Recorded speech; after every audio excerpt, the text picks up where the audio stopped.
미국 증시도 좀 시원하게 올라오긴 했는데, 예, 이런 표현 좀 그렇고요. 이제 체크할 건 그거죠. 우리도 비슷한 모습 보이면서 같이 동조가 될 것이냐. 그러니까 미국은 이제 몸통으로 움직이는데, 그러니까 딱 보면은 와, 변동 크네라고 하는 걸 과거에는 몸통들이 요만했잖아요. 근데 지금은 이제 쫙쫙 커지다 보니까 변동성의 장세라는 거를 그대로 얘기를 하는 것 같은데, 지금 미국 쪽에서 나왔던 것들은 종목들 한번 잠깐 보겠습니다. 대표적으로 뭐 엔비디아 예, 같은 경우도 일단 지지 잘했고 돌립니다. 돌리는데 여기서 고민을 하고 있잖아요. 그래서 강조드린 자리가 여기거든요. 이런 자리들. 여기가 그러니까 지금은 별로 안 중요했고요. 거기까지 붙었을 때 어떻게 나오느냐가 제일 중요합니다. 지금은 여기 들어가면 저항이에요. 그냥 딱 본다고 하더라도 바로 턴을 못하고 저항이 들어가는 가격대 110달러대, 한 114달러대 여기가 이제 저항으로 나옵니다. 여기가 어떤 식으로 그러니까 모멘텀이나 뭐 시장의 안정이나 어떻게 나와야 되는지가 제일 중요하기 때문에 거기 요 정도에서 일단 싸게 샀으면은 좀 살짝 좀 줄일까라고 고민하는 시점입니다. 그게 다들 패턴이 그렇더라고요. 그나마 가장 좋은 종목은 애플이지 않습니까? 애플은 지금 위쪽에 붙어 있어요. 그러니까 이번에 충격이 그렇게 크지 않았고 만약에 애플마저 휘둘렸다 그러면은 지금 나스닥은 여기가 아니라 여기 있겠죠. 15,000 여기도 15,000대 있겠죠. 애플이 살린 건 좀 있다고 봐야 될 것 같습니다. 그래서 그런 쪽으로 변하고 미국 지수도 마찬가지예요. 지금은 일단 오늘 그러니까 요 자리 16,700자리가 일단 저항입니다. 여기서 안착해서 다 이제 돌아가 그리고 다음으로 가 이제 17,000대로 들어오는데 그럼 1차 관문이 들어오는 상황이다 보니까 일단 뭐 와 오늘 올랐어라고 하는 것보다 여기 좀 민감한 가격대에 안착해서 다음으로 가느냐 마느냐 이게 중요한 단계겠죠. 그래서 지금은 소화하고 요 단계 그래서 미국도 그럼 이게 이렇게 내려올 겁니다. 그러면 요 17,000대에서 저항을 어떻게 받고 가느냐. 그러니까 이게 오늘 미국뿐만 아니라 다음 주 미국 시장의 가장 큰 관건이라고 생각합니다. 근데 그맘쯤에 되니까 CPI 발표가 되겠네요. 이렇게 연결이 될 것 같습니다. 네. 그래서 미국 시장의 흐름들이고 게다가 어제 미국 시장 보니까 신규 실업수당 청구 건수 가지고 이거 가지고 반응한다고요? 야, 참 미국 시장이 평소에 안 보던 지표까지 막 챙겨보기 시작하면서 막 날카롭게 움직인다는 얘기는 그만큼 이번에 하락장에서 네. 급락장에서 헤지 펀드들이 이제 긁어 모았잖아. 이제 올려야지. 긁어 모은 것뿐만 아니라 당한 쪽도 엄청 많던데요. 네, 아마 데이터 나오게 되면은 레버리지 썼던 쪽들 다 죽었대요. 네. 한국도 그렇잖아요. 한국 좀 이따 말씀드릴 테지만 통 마음이 아픕니다. 예, 17%인가 파산했다고 그러던데요. 진짜 그러니까 제발 좀 우리 과욕을 좀 부리지 맙시다. 근데 그렇게 가는 것 같고 그래서 그렇게 변화가 되는데 여기서 아까 말씀드렸듯이 종목 쪽에서 변화가 그것도 한번 봐야죠. 마이크론 테크놀로지 이것도 자리 거의 유사했었거든요. 그 삼성전자, SK하이닉스랑 거의 똑같다가 이제 돌아오기 시작하다 보니까 제일 늦어요. 근데 안쪽에서 그러니까 먼저 하락하기 시작했고 그래서 하이닉스는 먼저 그러니까 잘 버티다가 깨지는 속도가 빨랐죠. 그럼 그거랑 같이 본다라고 하게 되면 이제 일단 여기까지 들어올 것 같습니다. 일단 마이크론 테크놀로지도 한 95달러대 이상 그러니까 조금 더 남긴 했는데 그 변화를 어떻게 가져가는지도 봐야 될 것 같은데 저라면 이제 만약에 여기서 HBM3E 관련된 쪽에서 삼성전자 통과 이렇게 나오게 되면 삼성전자 올라가고 마이크론 빠지고 하이닉스 빠지겠죠. 근데 이 상황 쪽에서 마이크론은 모르겠습니다. 이쪽보다는 차라리 빠지는 하이닉스를 더 대응하는 게 맞지 않나 생각이 그래도 듭니다. HBM이다. 이게 지금 아마 저희가 보통 얘기하는 영업이익률 OPM 따질 때 보게 되면 보통 저희가 반도체 사이클로 봤었을 때 고점이 나왔을 때 보면 50% 이상의 영업 마진을 보고 거기서 50%에서 55%대 이 정도까지면은 거의 이제 반도체 사이클의 정점이다. 분기 실적이 그렇게 많이 보는데 이번에는 이 HBM 가지고 메모리 반도체 사이클들이 60%대가 넘길 거로 보고 있어요. 그러면 1,000원 팔아서 600원 벌고 있습니다. 이런 사이클이 나오고 있는 걸 가지는데 그럼에도 불구하고 가격 빠지고 AI 정점이다라고 무시한다. 라고 하기에는 제가 보기엔 너무 아까워요. 이런 보지 못한 사이클이 있는데 근데 그거 가지고 주가가 이렇게 빠지다 보니까 이걸 가지고 팔아야 돼 사야 돼 고민하는 거 보다는 적어도 물린 거 인정. 그렇다고 하더라도 지금은 좀 기다려보는 게 맞겠다라고 생각이 들고 있고요. 또 이쪽이 그렇지 않습니까? 워낙 IT 쪽이다 보니까 한쪽으로 쏠리면 낙폭 쫙 크고 또 한쪽으로 다시 살아나는 분위기 나온다 그러면 언제 그랬냐는 듯이 쫙 올라오고 그러는 하나의 또 특성이 있고 거기다가 또 이거 만약에 분위기 좀 원래 뭐 대선이나 뭐 미국 대선이나 이런 것들 좀 끝나고 나서 변화가 나오게 되면 그 다음에는 언제 야 예전에 저기까지 빠진 적이 있었네라고 할지도 모릅니다. 그렇죠. 네, 그러니까 그만큼의 이 변동이 큰 그리고 또 쏠림이 나오게 되면 될 것 같고 안 될 것 같고 이런 상황들이 큰다는 게 이제 그런 변화라고 봐야 되겠죠. 그래서 그것까지 일단 체크를 하고 예 화이팅 했으면 좋겠습니다. 네, 거기까지 네. 보고요. 또 보다 보니까 이제 국내 시장은 아까 말씀하셨던 야 이게 이제 그 예탁금이 56.5조 그러니까 지난번에 한 59조까지 넘어가다가 이제 줍니다. 근데 이거는 주식을 사서 그런가 하는 생각도 들고 있고요. 그래서 물론 56.5조로 이게 뭐 적은 건 아닙니다. 근데 지금 예탁금이 좀 빠지더라고요. 근데 신용이 17조대입니다. 17조 7천억. 너무한 거 아닙니까? 신용이 많이 그러니까 한 3조 아니 2조 한 몇천억 청산이 됐네. 20조 5천억이었어요, 최고가. 그렇죠. 예, 아, 그럼 한 3조 됐네. 3조 나갔습니다. 근데 요 날만, 요날 이틀이 여기죠? 요 날만 요 바닥에서 얼마가 나가냐면 1조 3천억이 나갔습니다. 아, 그거 다 엄청나게 손실을 본 건데 저게. 야, 그러니까 요 날 나가고 그러면은 손절이 나왔을 거 아니에요. 누가 샀을까요? 외국인? 아니 외국 이걸 또 개인들이 산 거죠 결국에는. 아, 개인들이. 예, 예. 그러니까 지금 이거는 최근 들어서 외국인들 기관 동향 보게 되면 다 매도세입니다. 그런데 결국에는 이게 소화가 되고 그런 때가 이제 바닥을 찍는 거 아닙니까 또? 그래서 그 라인 때가 그러니까 반대매 대거로 나갔던 라인 때 요것도 한번 눈여겨 보셔야 될 것 같아요. 그 라인 때가 여기입니다. 그러니까 시가가 여기였잖아요. 2,515선. 그러니까 일단 특별한 변화 없다고 하게 되면 2,500 초반은 지킨다고 봐야 되겠죠.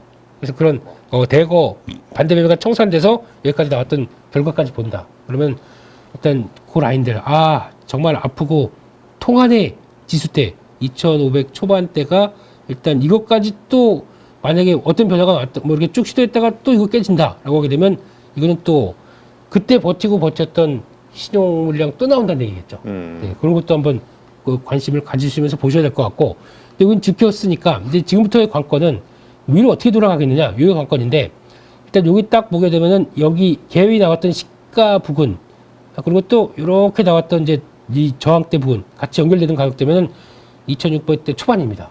그러니까 지금은 결국에는 여기 2,500대, 2,600대 사이에서 지금 왔다 갔다 하고 있는데 이거를 벗어나기 위해서는 뭐 저희가 문제가 아니라 미국이 똑같이 변해야 되겠죠. 미국이 여기까지 들어와야 되겠죠. 17,000대. 그래야 저희도 그 다음 단계 요 갭 나온 부분들 그러면 거기까지 좀 벌린다 그러면 한 2,600대 후반대까지 또 이제 열심히 달려가겠죠.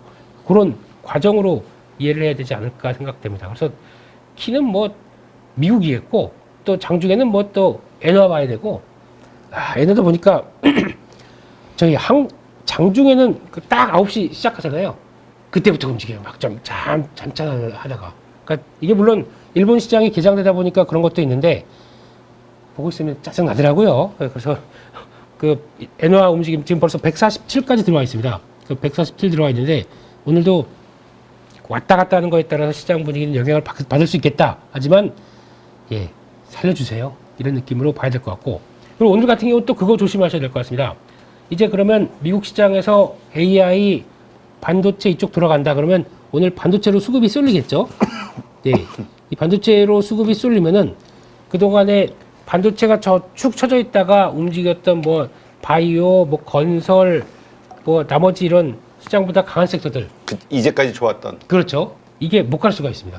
이쪽으로 다 또 수급이 쏠리다 보니까 그게 그럼 고점으로 갔다가 잘 버티는지 아니면 근데 그거 팔고 또 이쪽으로 들어올 수 있지 않습니까? 그럼 그렇게 되면은 고점에서 또 흔들릴 수 있습니다. 그렇기 때문에 반도체 수급이 쏠리는 것도 오늘은 좀 경계를 해야 되고 반도체만 가고 나머지 안 갈 수 있습니다. 또 오늘은 그런 것도 보셔야 되는데 오늘 또 관건은 2시 반입니다. 오후 2시 반에 일단은 지표 중에서 10시 반에 중국에서 CPI, PPI 이거 발표됩니다. 이거 가지고 중국 쪽인데 나오는 거 가지고 뭐 중국 경기가 어쩌고 저쩌고 이 얘기 나오겠죠. 근데 최근에 중국의 경제 지표와 한국의 시장의 연동성이 많이 줄었습니다. 그래서 이거는 그냥 그런가 보다. 그래서 크게 영향은 안 받을 것 같아요. 근데 요건 보셔야 될 것 같아요. 2시 30분 가게 되면 TSMC에서 7월 매출을 발표합니다.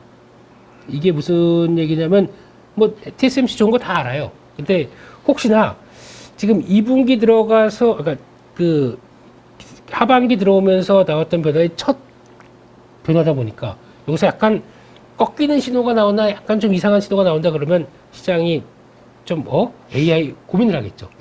근데 제가 보기에는 그럴 가능성은 일단 없다고 생각합니다. 왜냐면 얘네들이 우리 너무 잘 되니까 잠깐만 아니 뭐 이럴 때 좀 돈 좀 땡겨봐 투자도 많이 할 텐데 그러다 보니까 뭘 하냐면 가격 인상을 하지 않습니까?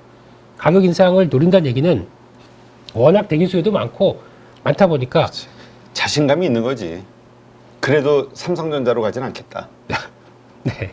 이제 삼성은 뭐 누구 뭐 이렇게 물어보더라고요. 이렇게까지 나오는 거 진짜 보니까 우리 자존심 상해. 삼성전자가 분발 좀 해줘야 되는데 파운드리 쪽에서. 분발 그냥 네 그래서 뭐 그렇게 나오더라고요. 그래서 지금 이쪽에서 혹시나 매출이 뭐 그러진 않을 것 같은데 약간 시장에 생각보다 좀 위축된다 그러면 또 오늘 만약에 좀 움직이다가 반도체가 2시 또 금요일 날 2시 반이에요. 요게 좀 그래요. 그래서 혹시나 시장에 변동을 줄 수가 있으니까 일단 오늘 그런 것도 좀 체크해 보자. 그래서 보셨으면 좋겠고요. 그래서 만약에 그러니까 하이닉스 기준으로는 이게 지금 여기가 제가 설정한 이제 저항대 여기서 계속 멈췄거든요. 여기랑 요 위쪽으로 그러니까 요 단계가 17만 원대가 그래서 좀 의미가 있습니다. 오늘도 만약에 여기까지 들어온다. 여기 들어오게 되면 일단 걸리는 자리예요. 그리고 이렇게 딱 들어오는데 여기서 거래 보시면은 확 죽었잖아요. 근데 이게 다시 들어오는데 벌써 요 17만 원대 초반대에서 큰 저항 없이 막 올라가는 만약에 이걸 노릴 것 같습니다. 근데 여기서 또 TSMC 가지고 이상한 짓만 안 했으면 좋겠다. 그러면 순차적으로 다음 저항대는 여기입니다. 그러면은 18만 원대, 18만 원대 중반대 정도가 이제 저항대로 들어가겠죠. 그러니까 1차 고비, 2차 고비, 3차 고비 한판 승 뭐 이러면서. 네, 진짜 반도체주 들고 있으신 분들 좀 숨통 좀 트여줘야지. 갈 겁니다. 가는데 이게 의심도 많고 막 또 빠르게 하락하다 보니까 막 좀 이제 이것저것 재느라고 그런 것 같은데 돌아가겠죠. 네이버 실적 발표됐네요. 이거 한번 볼까요? 그래요? 네. 네이버 실적 지금 순이익이 좀 그러네요. 영업이익까지는 좋았는데 순이익이 좀 그렇고 그 전기 대비입니다. 전년 동기 대비해서는 잘 나왔네요. 전년 동기 대비해서는요. 네, 이 정도면 그 영업이익 기준으로 보게 어쨌든 되면 컨센서스보다는 네. 상위니까. 네. 그러니까 이쪽도 진짜 아까워요. 네이버, 카카오는 뭐 좀 요즘에 논란이 지탄의 논란이 좀 된다고 하더라도 차트 보고 있으면은 요거네요. 요 저항권만 딱 안착해서 거래가 중요합니다. 여기서 안착해서 들어오게 되면 일단은 이게 요쪽이죠. 약간 2차 전지랑 비슷한 것 같아요. 지금 느낌이. 그래도 200일선에서 딱 지지가 되면서 이런 좋은 또 호재가 나오니까 네. 이거 바닥으로 해서 좀 올라가 주지 않을까요? 여기까지는 봐야 될 것 같아요. 그러니까 카카오는 41,500원. 네, 그리고 네이버는 지금 여기네요. 17만 원대 근처. 여기가 이제 저항권인데 이 정도면 갖다 붙을 수는 있어요. 갖다 붙을 수는 있는데 거기서 이제 지금 요런 이제 중요한 저항권에서 시각들이 여기 보면 다 저항이지 않습니까? 이 저항권에서 시각들이 큰 좀 매크로가 변하게 됩니다. 이런 것도 같이 변해줘야 돼요. 그러니까 실적이 완전히 뭐 무슨 역성장 나오면서 쫙 빠지는 게 아니거든요. 근데 버티는 실적 흐름들이 거기서 변화가 나오기 위해서는 그런 매크로 지표나 여러 가지가 좀 돼서 이런 콜라보가 만들어지면서 움직이게 되거든요. 그러면은 똑같이 18만 3천 원, 20만 원대 뭐 이런 식으로 변화가 들어올 수가 있기 때문에 소프트웨어도 금리 인하의 수혜지 않습니까? 그래서 그런 쪽. 근데 저는 그게 아니라 게임을 많이 강조드렸잖아요. 오히려 소프트웨어 쪽에서 지금 돈 벌고 있는 소프트웨어 개념이 나오면 게임이 어쩔 거다. 근데 어제 보시게 되면 아무 변화도 없었습니다. 아무 변화도 없었는데 NC소프트 보세요. 밑에서 이렇게 돌아오는 거. 많이 올라왔네. 네. 그리고 이런 걸 봤었을 땐 플레이는 뭐 넥슨 게임즈를 한다고 하더라도 이런 변화들 들어온다. 그리고 어제 넷마블 실적이 발표됐습니다. 넷마블 실적 발표됐는데 시간에까지 이렇게 쭉 들어오는데 폭락이 있었어요 시장에? 그냥 돌아오는데 이렇다는 얘기는 이제 이번에 나 혼자만 레벨업 가지고 실적 잘 나온 게 그대로 반영이 되면서 움직인 건 있는데 오늘 만약에 넷마블 갖고 계시는 분이 있다 그러면은 오늘 장중에 쭉 올라오게 되면 저는 파는 게 낫습니다. 이익이 다음 분기까지도 연결시킬 것이냐 아니거든요. 내 혼자만 레벨업 피크 실적이 찍히고 3분기는 아닐 겁니다. 그럼 실적 공백이 나와요. 그러니까 이거는 세론이 되는 게 맞을 것 같아요. 그 때문에 그거 한번 보시고 혹시나 오늘 또 마찬가지로 DNC 미디어 이것도 아이고 그것 때문에 고생했다가 여기입니다. 가격이 혹시나 오늘 23,500원대 부분까지 들어온다 그러면은 일단 줄이거나 정리하고 근데 아직 실적 발표를 안 했습니다. 그러니까 여기까지 들어온다 그러면 일단 줄일 준비를 하고 보시는 게 맞다라고 보고 한 반은 줄였다가 만약 실적 발표하는 거 보고 본다라고 가시는 게 제일 낫지 않나 생각이 됩니다. 거기까지 보셨으면 좋겠고요. 네. 그리고 오늘 보니까 자, 네이버도 지금 고점 대비 한 65% 급락했어요. 이것도 갈 겁니다. 가는데 금리 인하면 올라갈 거라고 우리 계속 네, 얘기했으니까. 네. 근데 적어도 여기까지 올 것 같아요. 한 18만 원대 중반까지 올 것 같아요. 네, 이렇게 봐야 될 것 같고 오늘 이거 하나만 보게 되면은 네. 삼성 SDI가 그거를 발표를 했네요. 전고체 배터리 관련돼서 본격적인 파일럿 라인을 완전 가동했다. 이 얘기가 나옵니다. 그렇다는 얘기는 오늘 혹시나 뭐 이 얘기 가지고 이수 스페셜티 케미칼이죠. 이런 종목들 움직일 수가 있는데 그러니까 이게 조금 그거는 차이가 있는 것 같아요. 그러니까 이제 많이 빠졌네 이것도. 그래서 들어올 수는 있는데 이게 전고체 배터리가 그러니까 지금 9분 충전하면 600마일 갑니다. 딱 10분 충전하는데 거기까지 가요. 근데 와 이게 꿈의 배터리니까 이게 전 전기차에 적용될 거야? 아닙니다. 딱 고가의 전기차. 그렇지. 네. 그 분리막을 우습게 보면 안 된다니까. 분리막은 forever. 분리 잘해야 돼요. 지구 환경을 위해서 쓰레기 그러니까 분리 잘해야 지금 되고. 막 이슈가 터질 때마다 네. 기술력 있는 분리막 회사들은 인정을 받아야죠. 그것도 그렇고 솔직히 이번 사고의 가장 큰 원인은 전기차 화재의 가장 큰 원인은 그 벤츠는 그 BMS라고 그러니까 EGMP 같은 플랫폼이 없어요. 걔들이 그냥 그게 없다 보니까 BMS라고 하는 배터리 보호 회로가 없는 채로 아무거나 그냥 갖다 쓰는 거 솔직히 벤츠답지 않은 행동을 한 겁니다. 저게. 그리고 저거 다 거의 리콜 대상으로 봤었는데 거기 들어오는 거다 보니까 저런 거지 2차 전지 전부라 이게 다 그런 건 아니에요. 네, 그렇게 그게 차이가 있고 그게 첫 번째, 두 번째는 스프링클러가 작동이 안 됐습니다. 근데 작동돼도 안 된대. 이게 전용 특수 이 금속 소화기가 있어야 된대요. 맞아. 근데 그게 맞아요. EGMP. 네. 그 EGMP 우리가 화장품 아니면 식품 이런 데서 CGMP 해가지고 네. 막 또 하잖아. 그런 네. 시스템이 돼 있어야 네.